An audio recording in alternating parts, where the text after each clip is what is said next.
spherical liquid drop. One is the spherical liquid drop. So spherical liquid drop means a sphere.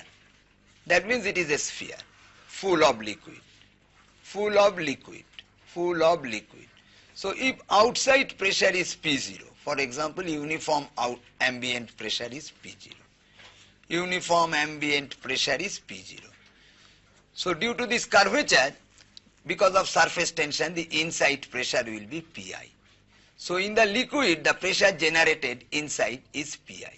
So how I know this Pi minus P0? So simply I see this formula, sigma into 1 by R1 plus. What is the difference? Here R1 is equal to special case, R2 is equal to R. So delta P is equal to Pi minus P0 is simply 2 sigma by R, where R is the radius of the sphere. These of course can come from the simple fundamentals without using the formula that you can also make, that you cut. You can see how the forces act, that you can cut the surface. Then you take a half liquid sphere as a free body diagram. Then we can understand that here the surface tension force T acts. That means throughout the periphery. That means if you see from the top view, you see this is like this. Sorry, this is like, sorry, this is like this. That means through the entire periphery, the surface tension force is acting.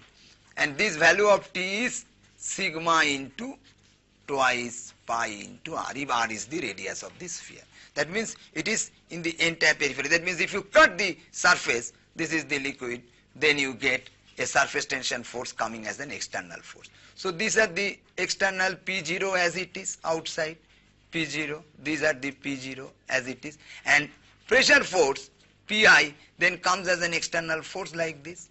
So therefore you can write sigma into 2 pi R is equal to Pi minus P0 into pi R square, force balance. So this will give you the same result.